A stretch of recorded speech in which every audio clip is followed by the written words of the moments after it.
Hey everybody, this is Tom with the Board Gamer. Today we're going to do a quick overview and review for this game.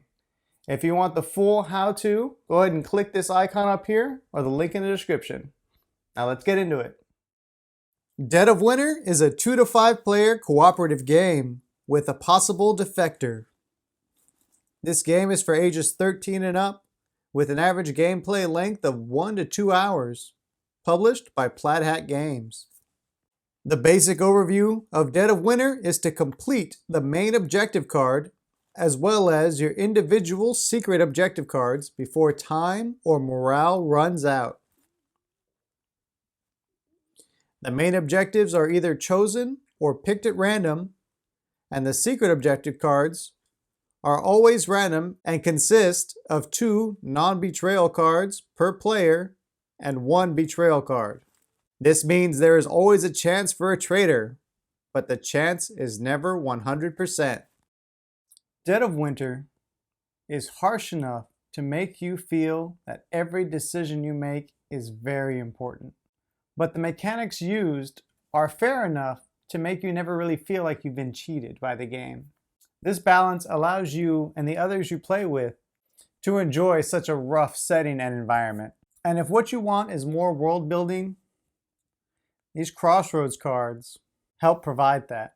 It was an added touch that I'd never really thought about until experiencing it, and I kind of wish more games would implement it. If I had to name one thing that really makes this game great, it would be these very Crossroad cards. The ability to navigate a narrative that may or may not occur based on the player's actions is very next level thinking. But let's move on and talk about other parts of this game before I spoil anything with these Crossroads cards. Now, the components for this game at first glance seem a little cheesy and a bit lackluster. But once the game is set up, all the art lines up and it reminds you that this is not a happy place. And at first, I thought minifigs would look much better than these little standees that we have here. But once you realize how easy it is to die in this game, or on the bright side, just find a new survivor, the simplicity of these stands makes a bit more sense and make things easier to manage. And let's not forget how satisfying it is to just lightly flick over that zombie once you've killed it. The fact that the tokens and standees are a thick cardboard, yet light, makes sense with how much these items are brought in and taken out of the game. You never really hold on to anything long enough for it to require a higher production value. Plaid Hat knew what was more practical and stuck by it, and it works. This even goes with the size of their dice. They knew you might having to end up rolling multiple at a time, so they went with smaller dice.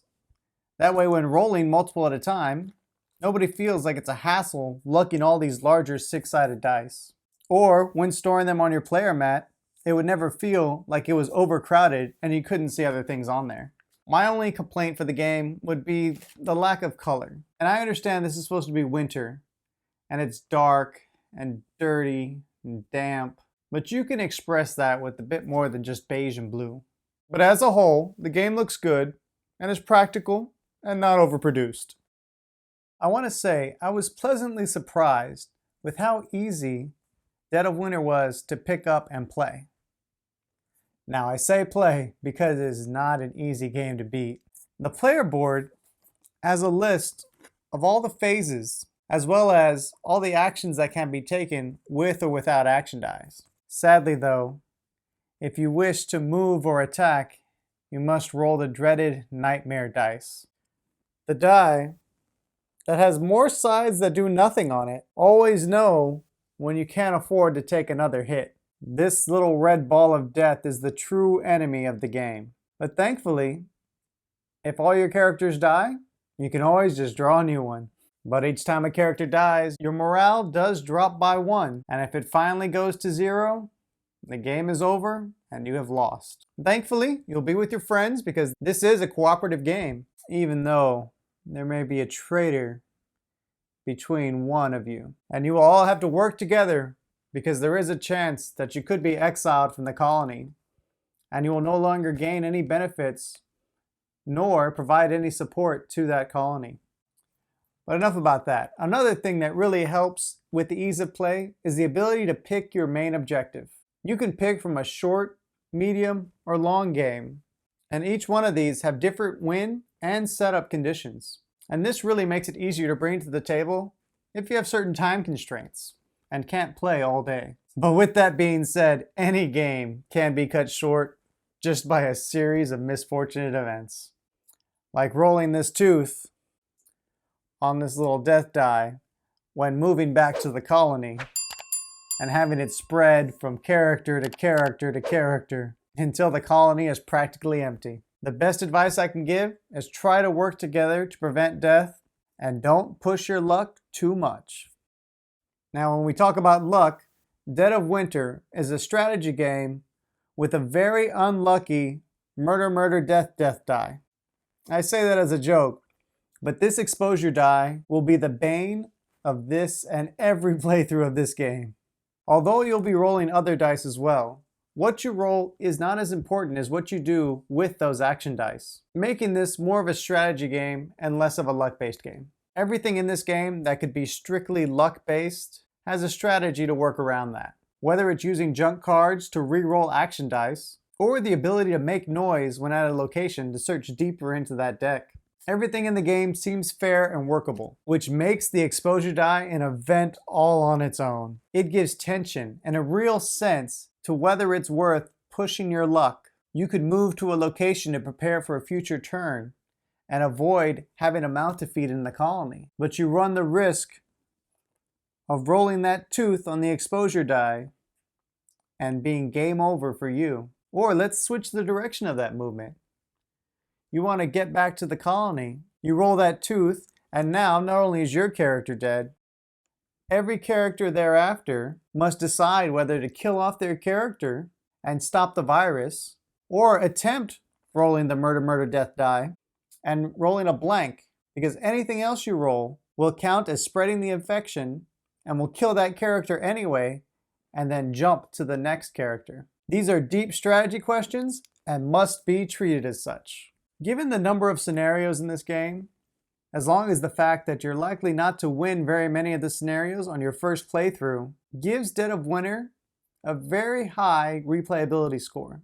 But wait, there's more. They also have the Long Night standalone game that can be played on its own or in combination with the Crossroads game, as well as the Warring Colonies expansion that can be added to either or if you really want to get crazy, having 2 copies of either Crossroads or the Long Night, or a combination of the two, and you can have yourself some dueling colonies where only one can survive.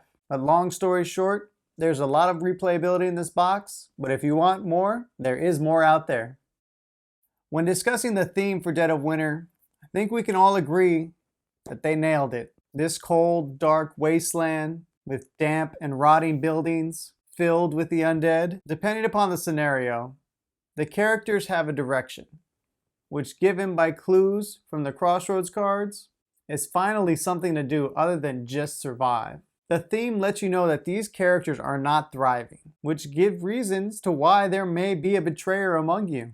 Things are bleak, and you begin to feel that pressure and anxiety, especially when rolling that exposure die. Characters will die. You will lose morale. But there's always that thin, underlining hope that we may all survive. This, admittedly, is an external feeling, but I think it is provoked by the events in the game. The theme of a desperate wasteland provided by the game and the anxiety you feel through the mechanics boost the emotions that you will feel when playing this game. With everything laid out, you can see that Dead of Winter, a Crossroads game, provides both entertainment and intrigue. You must work together to have any chance of survival. But remember, it is just a chance.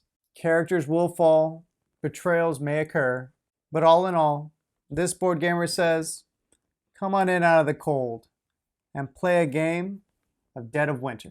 Until next time. Thanks for watching. Please like, subscribe, and ring the bell to get notified about new videos. If you're bored now, click this for more games.